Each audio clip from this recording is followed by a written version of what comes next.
All right, let's see if this works now. Pro Wrestling Experience on ChicagolandSportsRadio.com. I'm Joshua Lopez. Been waiting this whole entire week to get our next guest here on the show. Lovely, beautiful, talented, most definitely talented lady, SoCal Val on the Illinois Center for Broadcasting Hotline. Val, how are you doing? I'm great. I'm loving this swanky music, by the way. I know. I use this song for my commercial for the show. It's really groovy. So, before we get into like the whole career and stuff, I have a lot of questions, especially with the broadcasting side. But what have you been up to recently? I've been doing a lot of shows. Pretty much the same thing I've always done. A lot of shows in Canada and New York.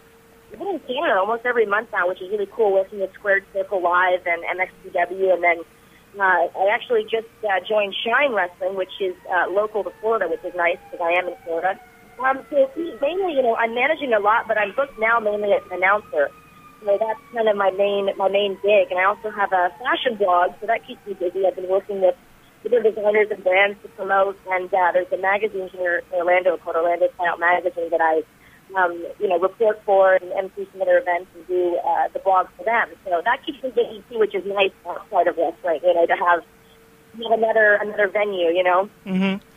Yeah, I've been a big fan of your work, especially in TNA, doing the backstage interview. And I think the first time I seen you on TV was during the feud with Sonjay, Dutt, and Jay Lethal.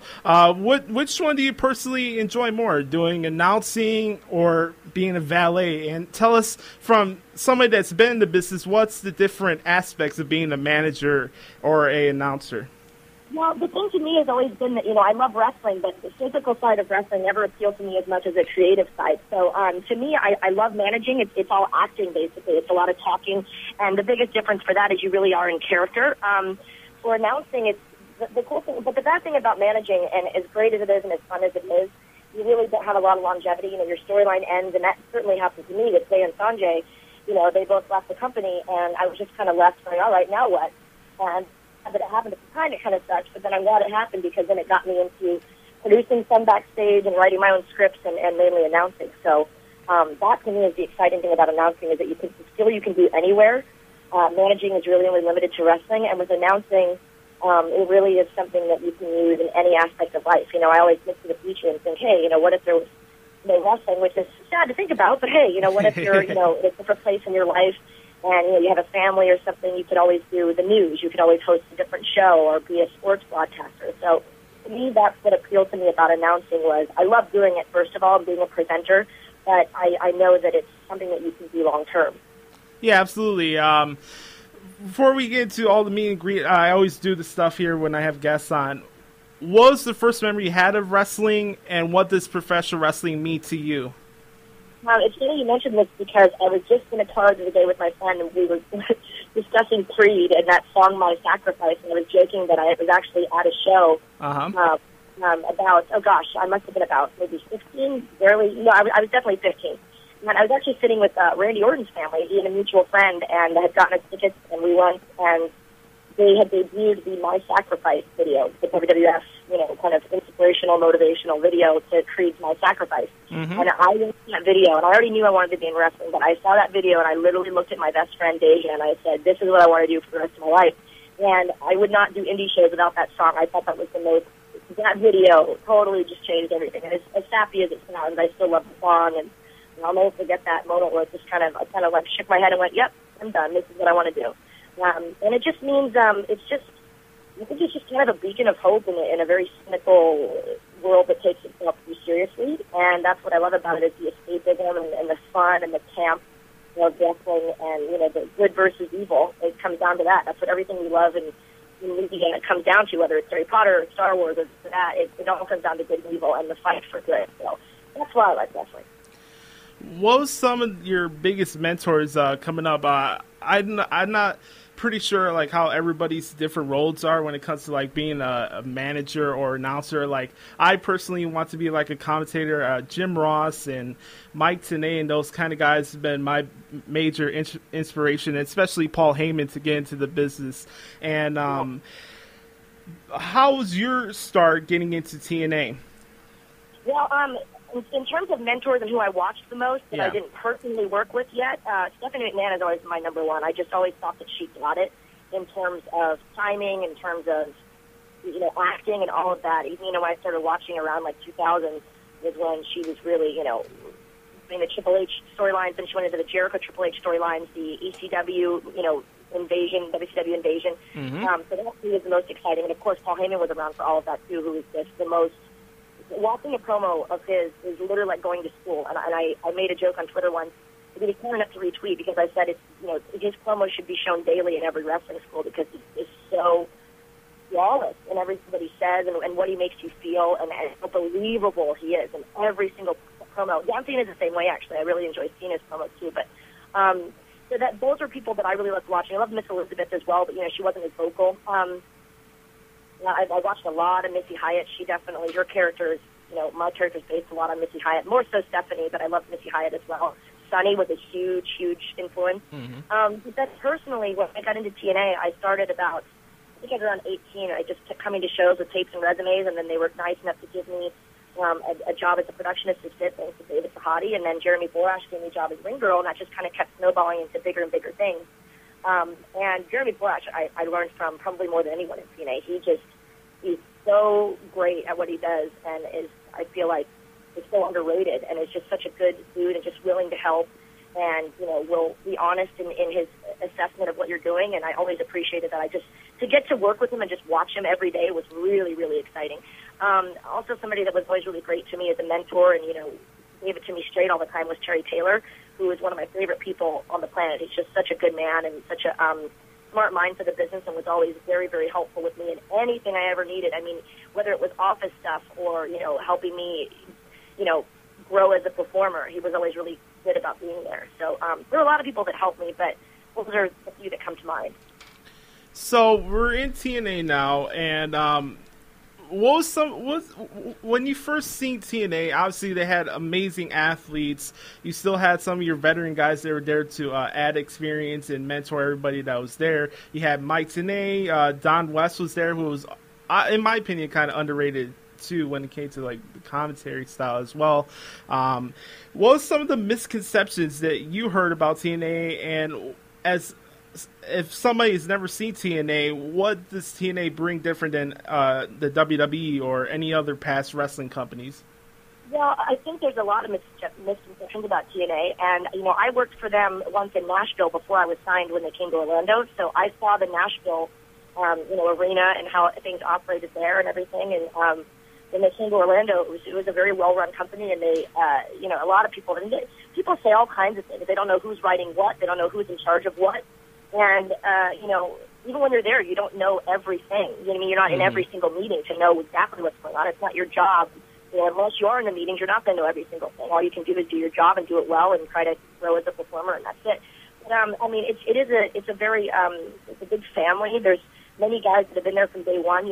James Storm and Jeremy Borash are, I think, the only ones that have been there from day one. But, AJ had been there from like maybe day 3, and Bobby Roode and Eric Young are two that, it's been amazing to see them in particular, because I know they're having a big showing right now in TNA. But those two guys, for example, just to meet them and see what they were doing in Team Canada, and then to see them branch out and go into tag teams and then be in singles now and be, world heavyweight champions is so exciting personally, because not only are they good guys that, that are talented as, oh my gosh, they're so talented, but they're good guys that have been there the entire time. They stayed so loyal.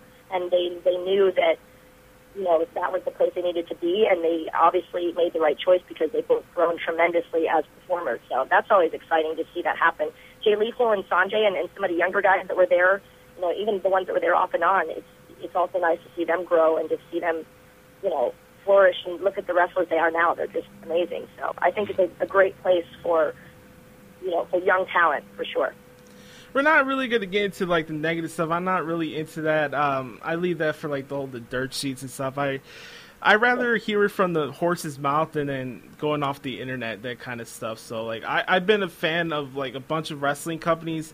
I don't know. I don't know. Maybe I'm just a rare, unique fan that's never wavered towards a different type of company. I mean, you have people that have been in companies and been anti WWE or the vice versa, and. Yeah. and it's kind of hard to, whether you want to be an announcer or a wrestler and act like you can't learn anything from the other companies while you're in a company. And it's like, did you ever watch the WWE while you were still in TNA? And then during that time, when you first started, what were some of the lessons you learned about wrestling overall? Well, it always baffles me, and it still happens, when people would come up to you and say, I'd be at a signing and someone would come up and go, oh gosh, I love TNA, I don't watch WWE. And I just kind of thought, well, why not? That's the weirdest thing. We all do. Mm-hmm. It's funny to me. And I think it's a fan's way of trying to just show loyalty in their own way, but it doesn't make sense to me because I've always watched both. I've watched everything. If we're going to get down to black and white here, we don't have a whole lot of companies to look at. This isn't like one particular shoe brand. You could, choose millions of them. We have WWE and we have TNA, we have ROH, and we have PWG, certain other promotions. But really, if you really want to talk about TV deals, we have WWE and we have TNA. So if you call yourself a wrestling fan or you call yourself somebody that wants to be in wrestling and you can't even make the time to watch both, I don't even know what to say to you. That makes no sense to me. I was always watching WWE while I was in TNA. I grew up on WWE, so that's, of course, something I would never stop watching it and never stop learning from it and wanting to know. It was my job. I felt like it was my duty to know what was going on in the wrestling world, and it still is, of course. Did you, because of schedule on the road and because I was, obviously very, I had to know our product like the back of my hand because I was an announcer and I was promoting things and promoting matches, and I had to know every card and everyone's, status and who had what belt and all of that, especially being an announcer. You should know things like that. So I knew our product like the back of my hand, but so once in a while I would kind of like have to catch up on WWE, but I was watching it the entire time, and now I still watch both and support both, and I've never understood why anyone would just not support all of wrestling. It's a small family that we all have, and all of the WWE guys, I have to say, being at WWE recently, it was very refreshing to know that the guys, knew who I was from TNA, and that shocked me because I really didn't expect that. But I also thought it was very cool to see that they all support all of wrestling, and I think that's very cool. I think even, Dixie and Stephanie have said things on Twitter where they both supported each other, and that to me is really refreshing, and it's a very, like I said, it's a small family we have, so we all have to support each other. Yeah, absolutely. I totally agree with you.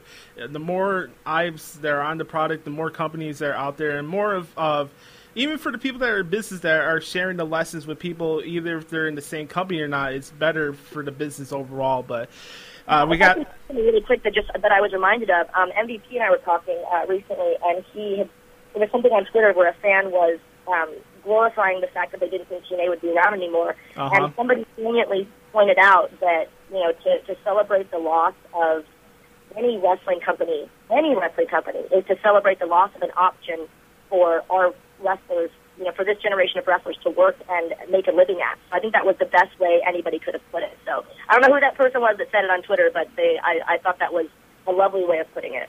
Yeah. We're here on the Pro Wrestling Experience on SoCalSportsRadio.com every Wednesdays 10 to 1 with usually Josh Lopez, student of the game of professional wrestling. Follow SoCal Val on Twitter at SoCal Valerie, and give her a shout out. She's a nice lady. Just be respectful. So let's move on here. You were just bringing up the WWE NXT takeovers tomorrow. They got a lot of great women's wrestlers, even on the main roster and in NXT as well. We got Bayley and Charlotte for the women's championship tomorrow. What's your expectations for tomorrow's takeover, and what are you looking forward to? It'll be amazing. I have to say, one of my favorite things about it is the pre-show. They do a panel with some of the legends. They had Kevin Nash a couple times.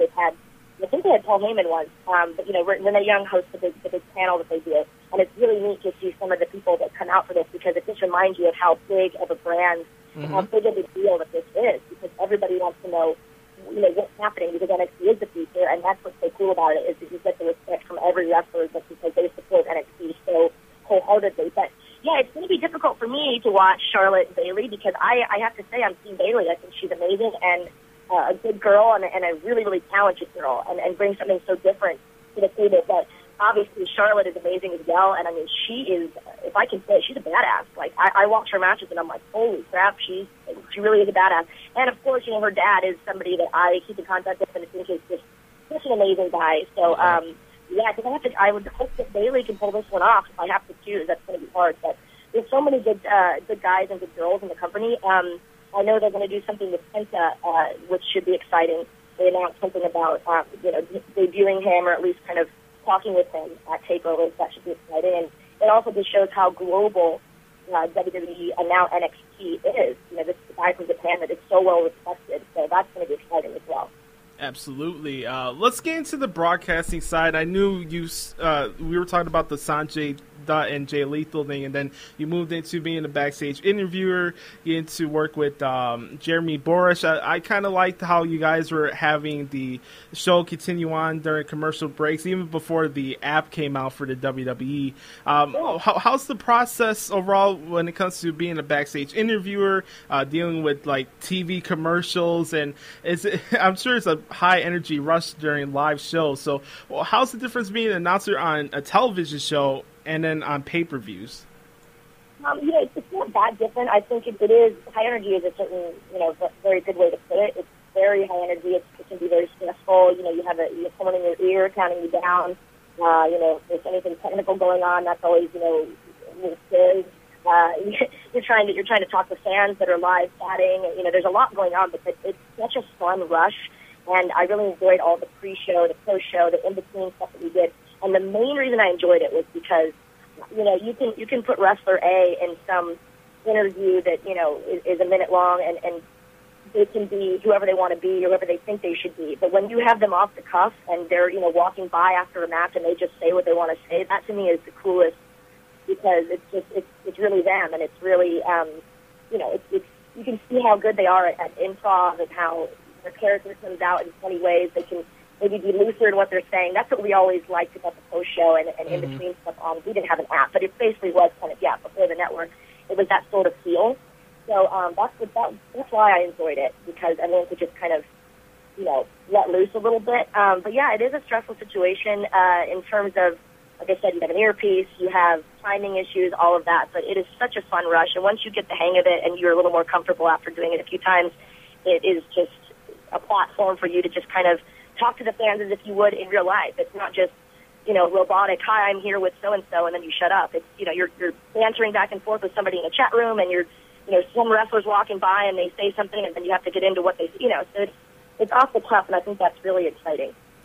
Do you have any favorite Chicago memories? I did get to see TNA the last time they were here. Was the first live show after lockdown last year.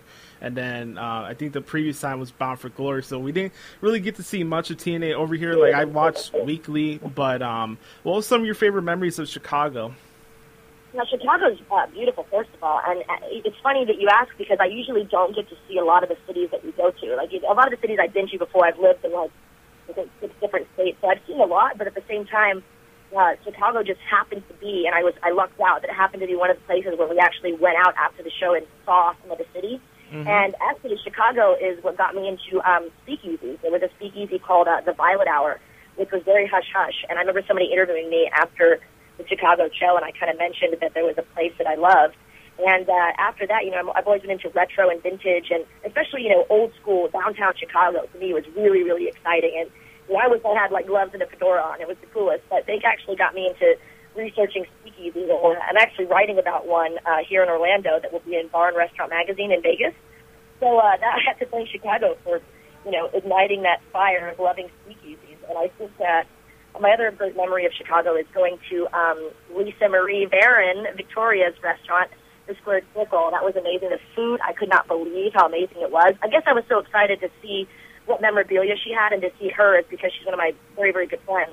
But I didn't even I wasn't even thinking about the food. And then I was so surprised at how good the food was. And it's just such a fun atmosphere. And I think she's doing so much for the wrestling community to have, and again, it goes back to what we were saying earlier. She has every type of wrestling playing. I've heard that she has Japanese wrestling playing. She has TNA playing, WWE, NXT. I think that is so cool.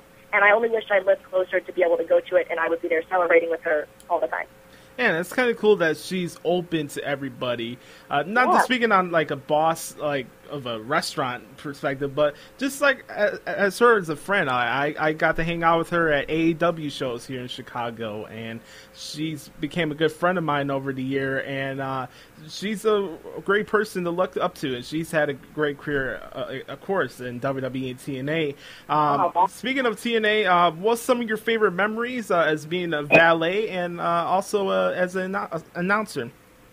I have to say the managing stuff with Jay Lethal and Sonjay, the wedding, is a huge memory for me. I mean, who can say they had a wedding on national pay-per-view, or I guess more than national, but that was exciting. That whole storyline was great because it meant a lot to me because, my favorite storyline probably ever, other than the Invasion and the Tori Wilson, Lacey Seaver, Trish Lita storyline that I freaking love more than anything in life.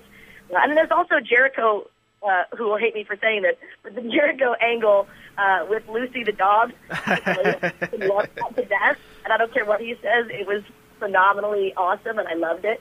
He made fun of me for thinking that was awesome, but I do. I love Lucy. What can I say? But no, there was a storyline with Kurt Angle and Triple H and Stephanie in a love triangle. So that was a huge reason why I fell so much into love with wrestling because, as a girl, we respond to romantic storylines and love triangles and things like that and cat fights and that kind of thing. At least that's what I believe. That's what gets girls into wrestling. And it totally sold me on it. So the fact that I got to do a love triangle and, be the person that it was surrounded by, that was just very cool and very up my alley in terms of, I got to, be emotional and, and show ranges of emotion and all that. So that was exciting for me. As an announcer, I couldn't believe the opportunities I got. I got to write scripts for Hulk Hogan in a commercial. I got to announce for Hulk Hogan. I got to, announce and do things with Flair. Stuff like that's just amazing to me. And other than the fact that being a ring girl, I had the best seat in the house to watch matches like, oh my God, there's so many Bobby Roode, Kurt Angle matches that were just jaw-dropping awesome, and so many matches with so many great people. But as an announcer, yeah, just getting to announce on such a grand scale and announce these huge names to me was this total mark-out moment. And, of course, everyone that I marked out for, I went and told. Because I'm unapologetically a mark, and I will go up to them and be like, oh, my God, I thought that was tremendous, so thank you so much. I just wanted to say that, you're awesome and whatever. So yeah. I think everybody should be like that. Everybody should, not take it for granted. I had lucky times in wrestling, and I was blessed with opportunities, and they never went wasted on me in terms of me appreciating them, and I still appreciate them. It's kind of interesting, and I've been looking at seeing who could be good pairings as a valet or a superstar, and we have Lana and Rusev, and I thought that character pairing has been fantastic over the last couple of months. Is there any guys on the roster that you would be interested in entertaining being as a valet for the WWE? I have to say, I tweeted about this recently. Lana is just, I cannot express how awesome I think she is. I couldn't believe they finally had a female manager that was a strong, powerful female manager. Finally, after all this time, I was just hoping they would do it. And, they picked someone, thank God, they picked someone that was so talented at it and is so believable and so entertaining that's why I'm so excited. Because, no offense, they could have had someone where I wasn't really a fan of. I think she's phenomenal. And she's a really nice person, too. I met her, and she's a really smart, nice girl, which is an added bonus that she, seems to be appreciating it. And you always want to hope that people that you don't know in wrestling are in it for the right reasons, that they're nice people. And I was happy to find out that she was a really, not only was she talented, but a really nice girl. But, yeah, I love watching her.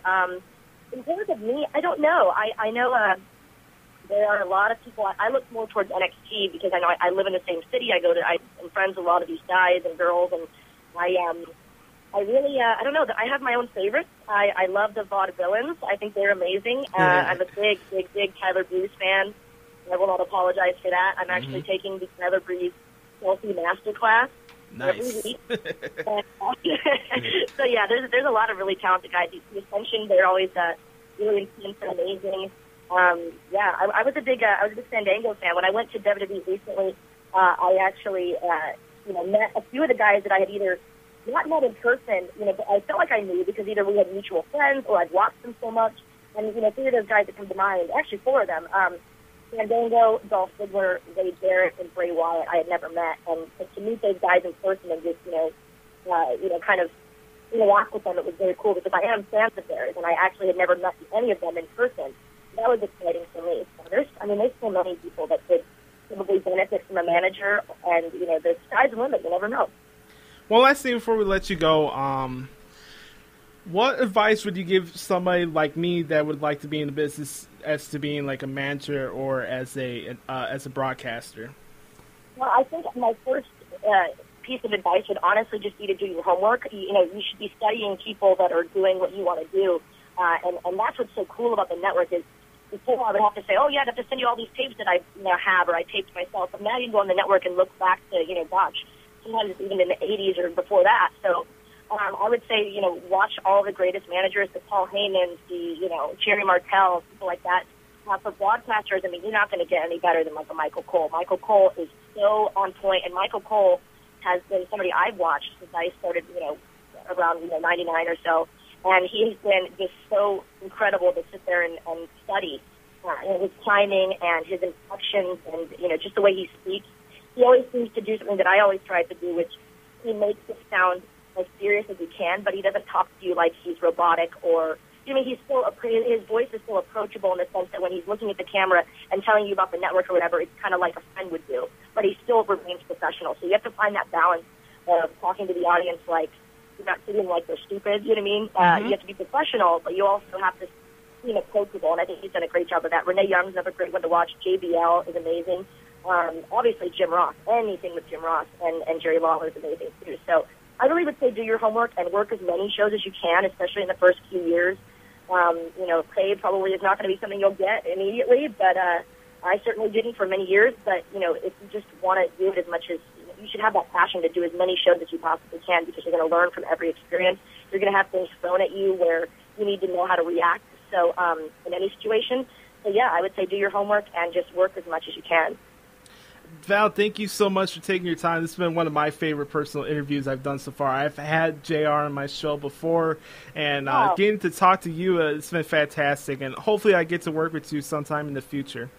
I certainly hope so, and I have to say that I was so touched that you even thought of me as a good enough announcer to even want advice, so I appreciate that, and honestly, I'm rooting for you, so best wishes, and continued success to you. Yeah, next time you come to Chicago, I'd love to do this again. Maybe come in studio. Yes, we'll go to the speakeasy. Yeah, all right. All right, well, thanks, Val. I'll talk to you later. All right, bye-bye. All right, that was Valerie, SoCal Val. You can follow her on Twitter at SoCal Val. Awesome interview, guys, right? We'll have that on the website for sure here on the Pro Wrestling Experience Chicago Lane.